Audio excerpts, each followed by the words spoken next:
Welcome back to the news at 4. I'm Shira Matsuzawa. The case against Bryan Kohberger is a mystery that doesn't seem to square with his image. That is especially true to those who have been friends for years with the man now charged in the murders of 4 students at the University of Idaho. Chris Ingalls from our sister station, Seattle, continues his reports from Kohberger's home state of Pennsylvania. It's a long way away, but this part of eastern Pennsylvania feels a deep connection with the Idaho college murders.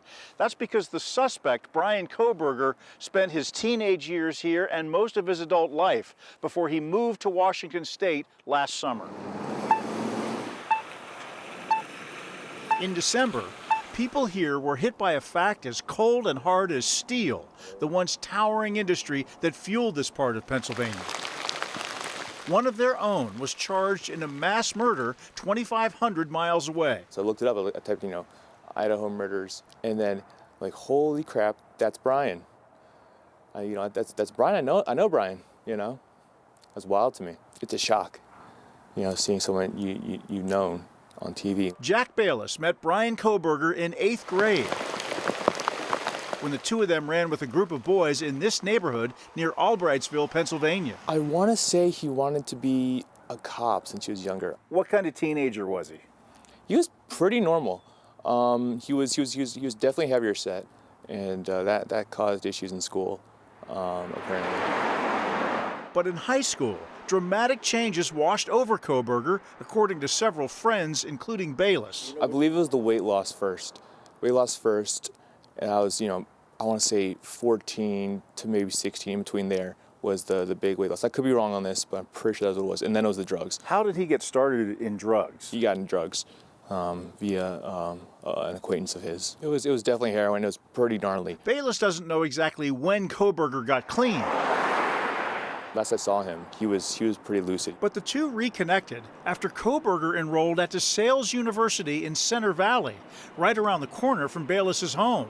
Kohberger's major, criminology. He's always been kind of fascinated with kind of how the brain works and how people think and why they do what they do. And so my senior year, I ended up in a biology class, which is where I met and interacted with Bryan Kohberger. What were your first impressions of the guy?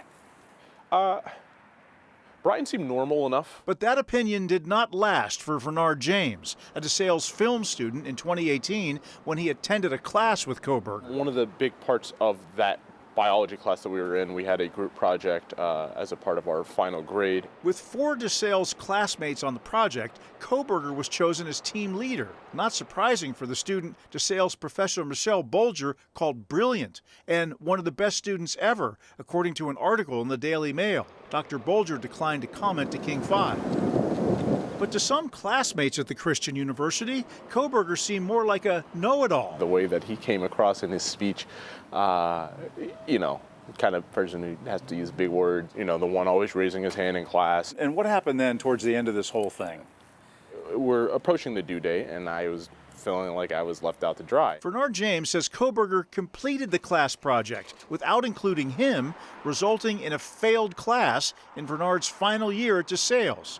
He confronted Kohberger in the university library. I remember him being very straight-faced, very almost emotionless with this. He kind of a small smile on his face. There's more to him than it seems. Very intense stare. I remember that. I'll never forget that. Looking right into my soul almost, as we were having this back and forth. Manipulative, cold. Was he witnessing an odd personality trait or something more? After Kohberger's arrest, Vernard can't be sure. I mean, it's not every day you expect to come into contact with someone who's accused of something like that, but I see it in some ways, I see the calculated side of him. We're talking about 4 vicious stabbings here. Yeah. Could your friend have done this? I hope he didn't do it. I'm a big believer in innocent until proven guilty. So I hope someone I know didn't do that, Here in Pennsylvania, we've been unable to reach anyone from Kohberger's family. A public defender here who represented him during extradition proceedings has said that Kohberger looks forward to being exonerated in Idaho. In Bethlehem, Pennsylvania, Chris Ingalls, King 5 News.